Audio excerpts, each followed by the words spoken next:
ប្រវត្តិខេត្តព្រៃវែង1ទីតាំងភូមិសាស្ត្រខេត្តព្រៃវែងស្ថិតនៅភាគខាងកើតនៃប្រទេសកម្ពុជាវាមានព្រំប្រទល់ជាប់នឹងខាងជើងខេត្តកំពង់ចាមខាងត្បូងខេត្តស្វាយរៀងខាងលិចខេត្តកណ្ដាលនិងខេត្តតាកែវខាងកើតប្រទេសវៀតណាមខេត្តព្រៃវែងមានផ្ទៃដីប្រមាណ 4,883 គីឡូម៉ែត្រការ៉េហើយមានប្រជាជនជាង 1 លាននាក់តាមការចុះស្ទង់ប្រជាជនចុងក្រោយតំបន់នេះសម្បូរដោយស្រែបាយបឹងទន្លេនិងដីល្អសម្រាប់កសិកម្ម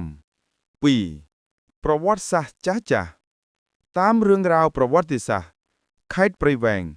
ជាតំបន់ដែលមានប្រវត្តិយូរមកហើយចាប់តាំងពីសម័យអង្គរជាតិវាជាផ្នែកមួយនៃអាណាចក្រខ្មែរ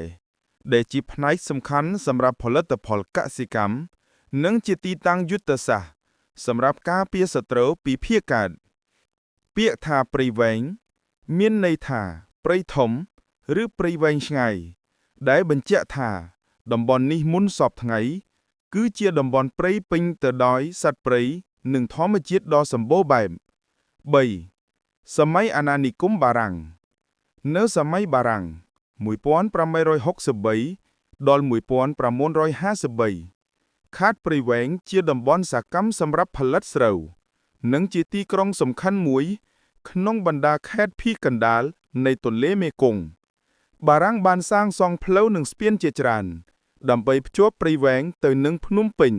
និងស្វាយរៀងក្រុងព្រៃវែងក៏ជាគន្លងពាណិជ្ជកម្មរវាងកម្ពុជានិងវៀតណាមផងដែរ4សម័យសង្គ្រាមនិងការផ្លាស់ប្ដូរនៅក្នុងសម័យសង្គ្រាមក្នុងប្រទេសប្រហែលឆ្នាំ1970ដល់1979ខេត្តព្រៃវែងបានទទួលរងការបំផ្លាញជាច្រើនប៉ុន្តែបន្ទាប់ពីឆ្នាំ1979ប្រជាជនបានត្រឡប់មករស់នៅវិញនិងចាប់ផ្ដើមបង្កើតជីវភាពថ្មីបច្ចុប្បន្ននេះព្រៃវែងជាខេត្តមានការរីកចម្រើនលើវិស័យកសិកម្មជាពិសេសស្រូវសណ្តែកស្ករត្នោតនិងត្រីទន្លេក៏មានការវិនិយោគជាបន្តបន្ទាប់ពីរដ្ឋនិងឯកជនផងដែរប៉ាន2ការបែងចែករដ្ឋបរិបាលខេត្តព្រៃវែងមានចំនួន12ស្រុកនិងទីរួមខេត្តមួយកុង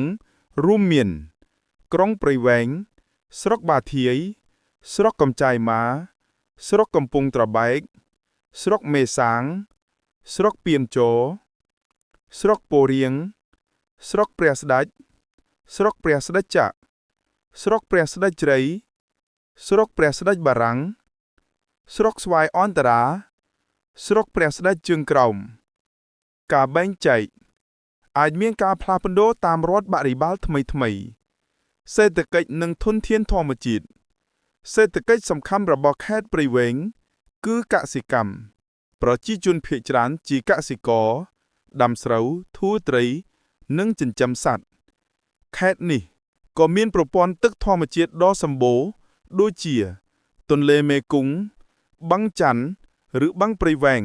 ដែលជាចំណុចសំខាន់សម្រាប់ជីវភាពប្រជាជន7វប្បធម៌និងទេសចរណ៍ខេត្តព្រៃវែងមានបុណ្យប្រពៃណីជាច្រើនដូចជាបុណ្យចូលឆ្នាំខ្មែរបុណ្យភ្ជុំបិណ្ឌបុណ្យអុំទូកនៅទន្លេមេគង្គកន្លែងទេសចរណ៍ល្បីៗមានដូចជាបឹងព្រៃវែងតំបន់ទឹកធម្មជាតិធំវត្តសំពៅមាសវត្តកំពង់ត្របែកតំបន់ទន្លេមេគង្គដែលស័ក្តិសមសម្រាប់ទេសចរណ៍ធម្មជាតិ8ប្រជាជននិងភាសាប្រជាជនភាគច្រើនជាជនជាតិខ្មែរមានជនជាតិវៀតណាមតិចតួចរស់នៅតាមជាយទន្លេភាសាដែលប្រើសំខាន់គឺភាសាខ្មែរនិងសាសនាប្រជាជនភាគច្រើនគឺព្រះពុទ្ធសាសនាថេរវា9បុគ្គលសំខាន់ពីខេត្តព្រៃវែងខេត្តព្រៃវែងបានបង្កើតមនុស្សដ៏មានឥទ្ធិពលជាច្រើនក្នុងប្រវត្តិសាស្ត្រខ្មែរដូចជាសម្ដេចហ៊ុនសែនអតីតនាយករដ្ឋមន្ត្រីនៃប្រទេសកម្ពុជាសម្ដេចហ៊ុនម៉ាណែតនាយករដ្ឋមន្ត្រីបច្ចុប្បន្នកូនរបស់សម្ដេចហ៊ុនសែន10សារៈសំខាន់ខេត្តព្រៃវែងគ គឺជាតំបន់ដែលមានសារៈសំខាន់ទាំងផ្នែកប្រវត្តិសាស្ត្រសេដ្ឋកិច្ចនិងវប្បធម៌